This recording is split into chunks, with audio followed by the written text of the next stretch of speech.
Alright guys, so today I've got another paint removal video for you. I was going to show you this M1 helmet here. It was actually in my new additions video I just posted a couple days ago. It's a World War II front seam helmet. You see it's got the mark there for Lieutenant. And actually I didn't show this in the other video, but I don't know if you can see it, but underneath that there's a bigger stripe, you know, that was there on the front. I can't tell if it maybe was medical tape or what, which I'm not going to do any paint removal on the outside of this helmet. But I showed in the other video the inside of this helmet. And let me show you. I actually started just a little bit. What I was going to show you is it already had some of this yellow in the other video exposed. And I've been messing with it just for a few minutes, and I was wanting to try something a little bit different from what I normally do, and I was going to share that with you today.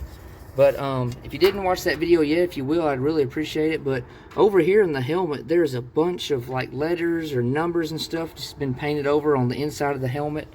Over here on the side, there's actually, it'd be hard for you to see, but there's a letter G and then a dot, and it looks like a last name that starts with an H. So I'm guessing it's the soldier's first initial last name, serial number, and then I'm not sure what's going to be uncovered over here, so I'm looking forward to doing that. Most of you guys know I always use this citrus strip.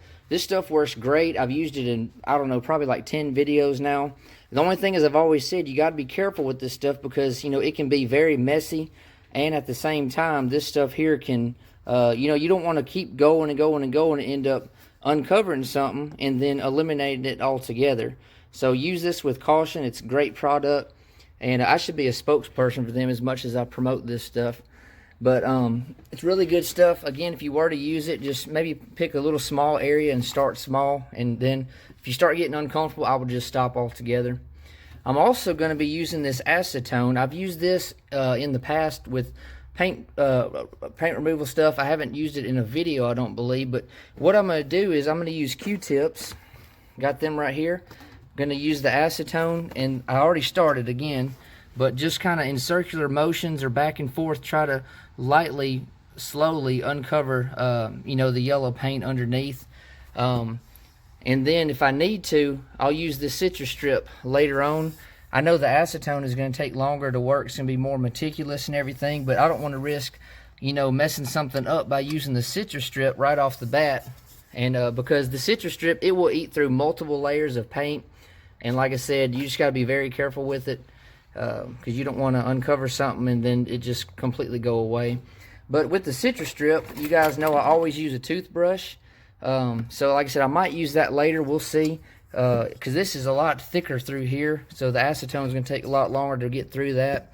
But I'm hoping to uncover a name and some information. That'd be awesome. I always like it when you can find information about a soldier, their name or, you know, unit or whatever else, kind of follow along the history as much as you can. But anyways, guys, I've always said you want to be in a well-ventilated area. I use these respirators, these masks for my mouth and nose. I've got these gloves here, can be used as well. Just use it with precaution. I normally have a box fan blowing, circulating air as well, so just be careful. But anyways, let's get started. Alright guys, so I've been at it for probably maybe 10 minutes or so, and you see it's already starting to really work. Again, I'm just using the acetone. It's got a C, which I was wondering if it might be originally was an O, maybe O-22, and I'm starting to get into other numbers here. Unless, I mean, it could be a C, but I know O would be for officer, and it is a lieutenant marked helmet. But I've gone through, I think about 3 Q-tips. I got this little bowl here, and it's got some acetone in there, and I'm just taking it slow. But I was going to kind of show you what I'm doing. Again, I've got, you know, a mask on. I got it pulled down slightly, but it's always good to have a well ventilated area. But see, this is what I'm doing just with Q-tip and acetone, and you see more and more is being uncovered. And you know, I actually like acetone. I've actually probably got some more helmets that I could use it on, because like I said, with the citrus strip, you just got to be real careful. It is amazing, but you just got to be very, very careful because it really can eat through layers of paint fast. So like I said, I've got some other helmets that I think I might use this method on, unless I'm just wanting to strip like the majority of the outside of a helmet or something. Then I'd probably go ahead and use the citrus strip. But you see, just in whatever it's been, a minute or so, I've already uncovered there's an O and a 4, so it's either C-2204 so far, or it was an O for officer-2204. And this is what I'm doing again. It's just a little time consuming. I mean, you don't want to rush it, but this is just what I do. You can go on a circular pattern, or you can just go back and forth like I'm doing here, and it'll little by little remove more and more of the underneath. And I'm not necessarily trying to get it all where it's just solid yellow numbers. Like, I know that obviously there's still some of the green in there that could be touched up later, but the main thing though is just uncovering the numbers. I mean, it's obvious it's a 2204, and it looks like I'm getting into maybe another 0 right there. But anyway, just kind of wanted to show you guys what I do. But this acetone works really good. But anyways, I'm going to go ahead and keep at it, and I'll get back to you soon.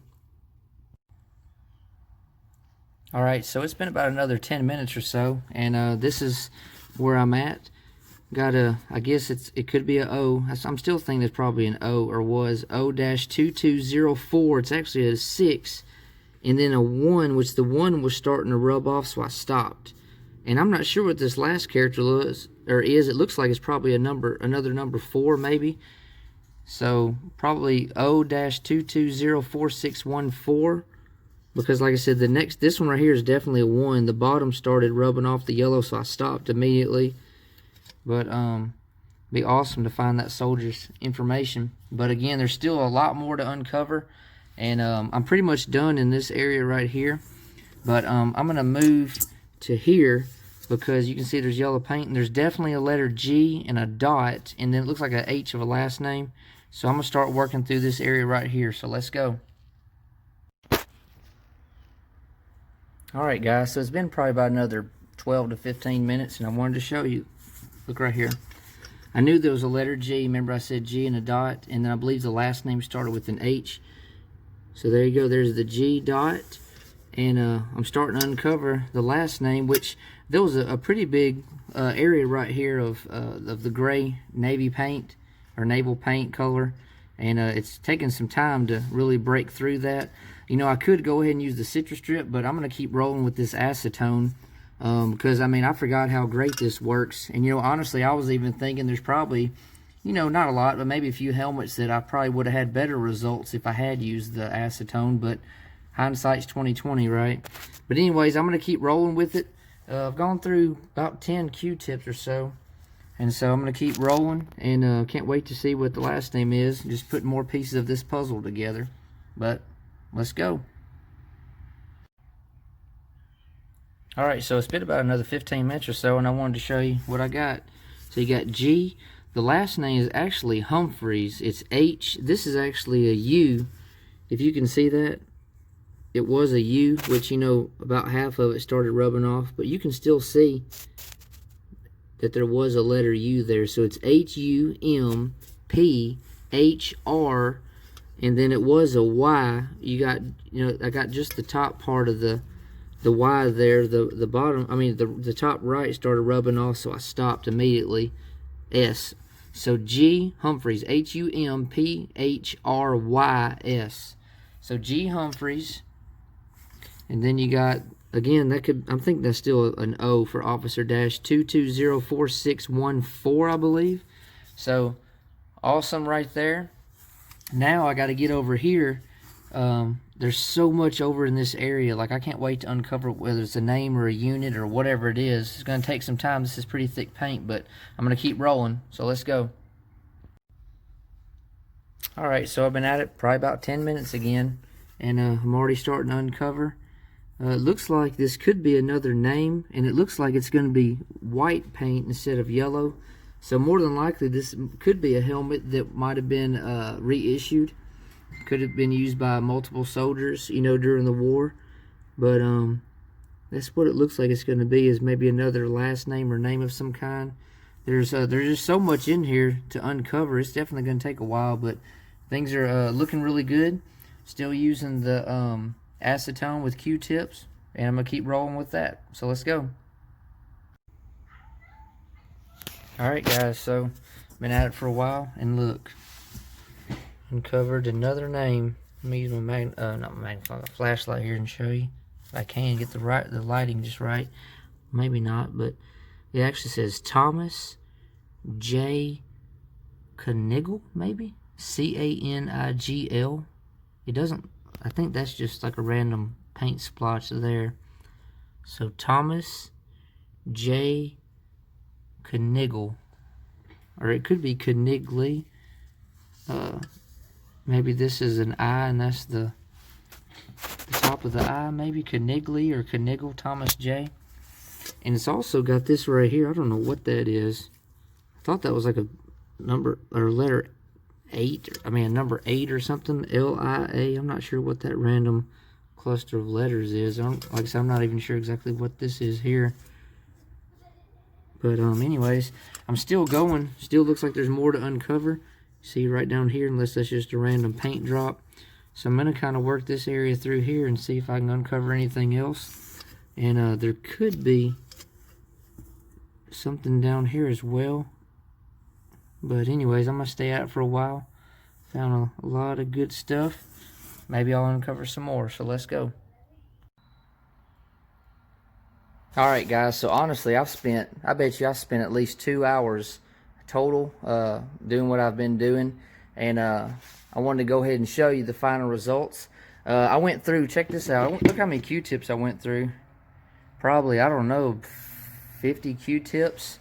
Luckily I found some more here. If not, then me and my family would have to go around with some dirty ears till we can go to Walmart and get some more. But I did end up using some toothbrushes just to kind of lightly go over, and light steel wool also very carefully. Like I said, you definitely want to be careful when you do this.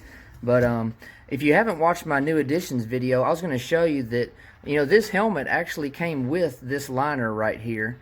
It's a World War II liner. It's actually a Firestone, if you can see that down in the crown. Firestone, and it's also got the 3rd Armored Division decals on there, Spearhead.